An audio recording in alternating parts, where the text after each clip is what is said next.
168문입니다. 성찬이 무엇입니까?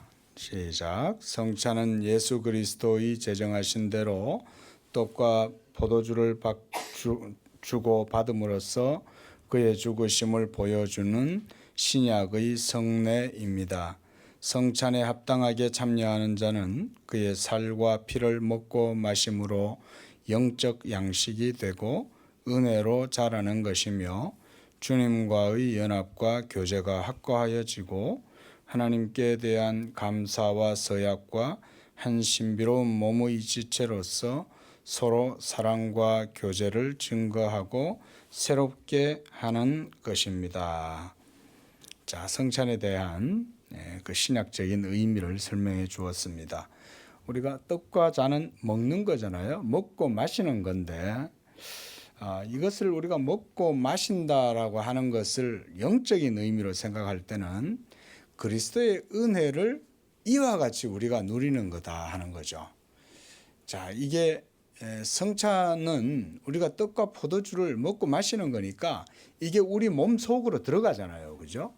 그래서 우리 위장에 들어가고 이렇게 해서 거기서 또 이렇게 소화가 되면서 영양소가 또 분해가 돼 가지고 우리 몸에 알맞게 이런 영양소가 우리 온 몸에 또 영양분으로 이렇게 이제 되는데 바로 이런 것들을 바로 떡과 포도주를 통해 가지고 우리 주님의 그 십자가의 죽으심 그리고 그의 찢기신 살과 흘리신 피 바로 그의 살과 피가 이와 같이 예수 믿는 우리 성도들이 성례를 행함을 통해 가지고 그 그리스도의 은혜를 우리 구원의 자양분으로 삼는다 이런 의미예요. 그래서 우리가 그 떡을 먹고 잔을 마시는 거죠. 그러면 우리 몸에 전부 이제 흡수가 돼 가지고 우리의 생명이 되고 우리의 피가 되고 살이 되는 거잖아요. 자, 그렇게 해서 이렇게 주님과의 연합과 교제가 이루어진다 그랬습니다. 완전히 하나됨이죠. 하나됨. 그리스도와 믿는 성도 사이에 생명의 연합이 이루어지므로 우리가 그리스도에게 접붙임 되는 겁니다. 자, 169번 성찬의 성례를 거행함에 있어서 그리스도께서 떡과 포도주를 어떻게 주고받으라고 명령하셨습니까? 시작. 그리스도께서 성찬의 성례를 거행함에 있어서 자기의 말씀의 사역자들을 임명하여 성찬 제정의 말씀과 감사와 기도로 떡과 포도주를 일반적으로 사용해서 구별하고 떡을 들어 떼어서 떡과 포도주를 성찬에 참여하는 자들에게 나누어 주면 그들은 같은 명령에 의해서 그들을 위하여 떡을 받아 먹고 포도주를 마시게 하신 것입니다. 자, 이렇게 방법을 알려주는 거죠. 떡과 포도주를 먹을 때는 그냥 하는 게 아니라 성찬 제정의 말씀을 같이 선포를 하는 거예요. 여기 떡 있습니다. 먹으세요. 이렇게 안 한다는 거죠. 할 때는 성찬 제정의 말씀, 즉 그리스도의 몸과 그리스도의 피를 우리가 어떻게 이것을 영적으로 먹고 마심으로 우리에게 생명이 되느냐 이거를 먼저 설명을 해주는 거죠. 그 다음에 감사와 기도로 떡과 포도주를 먹게 되고 그래서 떡을 떼어서 성찬에 참여하는 자들에게 주고 그렇게 해서 또한 받는 자들은 그 명령에 의해서 그들을 위하여 떡을 받고 잔을 마신다. 그래서 우리가 성찬을 행할 때 이렇게 예식을 행하면서 아주 순서를 잘 이렇게 따르는 거죠. 먼저 떡을 나눠 드리고 그 다음 또 잔의 의미도 설명을 하고 그리고 또 잔을 나눠 드리고 이렇게 해서 마시는 겁니다. 그러니까 이런 성찬을 거행할 때는 거기에 참여하는 사람은 예수 믿음이 없는 사람은 여기에 참여할 수가 없는 거예요. 예수 믿지 않는 사람이 성찬을 먹는다고 해서 그 성찬이 그 사람한테 효력을 주거나 이러진 않아요. 오직 예수를 믿음으로 이 성찬을 행할 때에 예수의 복음의 은혜가 성찬을 통해서 믿는 그 사람에게 효력을 주는 거죠. 그래서 우리가 이렇게 성찬을 합당하게 거행을 하는 겁니다. 170번입니다. 성찬에 합당하게 참여하는 사람들은 어떻게 거기에서 그리스도의 살과 피를 먹고 마십니까? 자, 제가 앞서 말씀을 드렸습니다. 자, 보겠습니다. 그리스도의 몸과 피가 성찬떡과 포도주 안에 함께 혹은 밑에 물체적으로나 육체적으로 임재하지는 않는다. 그러나 믿음으로 받는 자에게 영적으로 존재하는데 그것은 실제적으로 수찬자의 신앙에 영적으로 임재하는 것입니다.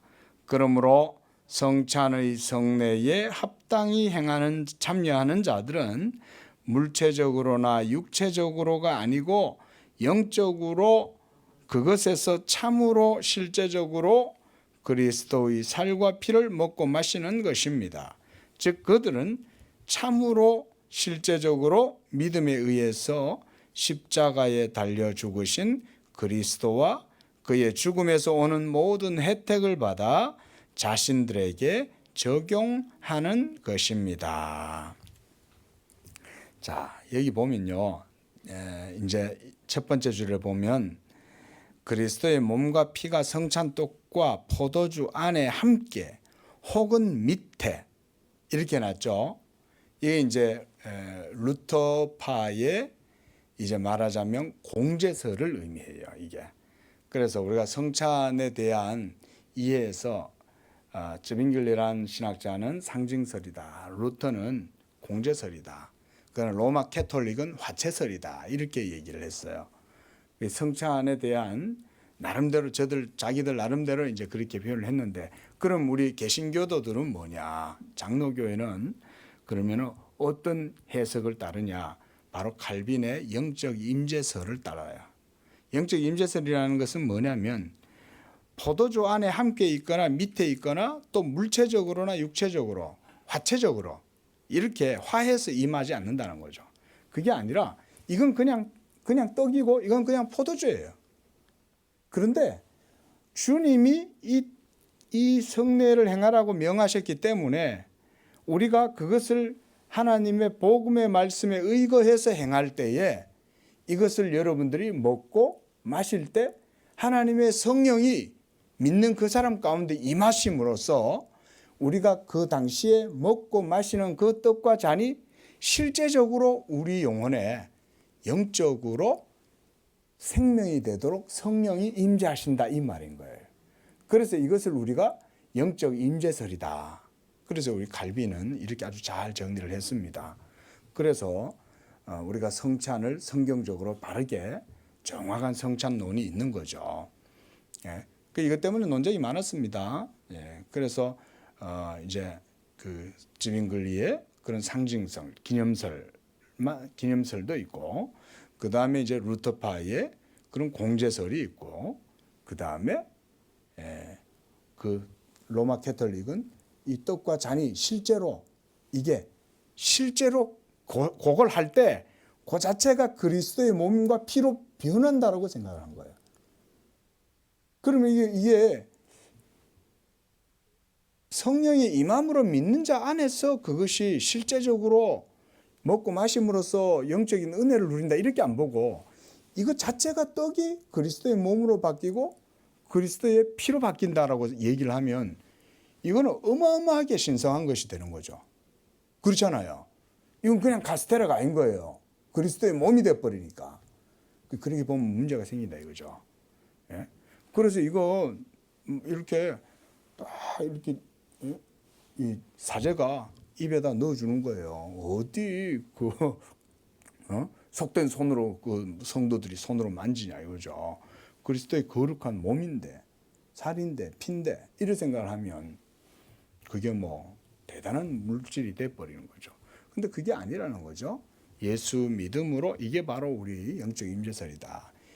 이 하나님의 복음이 먼저 전해지고 그래서 그 복음의 말씀을 따라서 믿음으로 떡과 잔을 거행함으로 먹고 마실 때에 이것이 믿는 그 사람의 영혼에 실제적으로 그리스도의 살과 피로서의 효력을 발휘하도록 성령이 믿는 자 속에서 역사하신다. 이게 바로 영적 임재설이다. 이렇게 우리가 받아들이는 겁니다.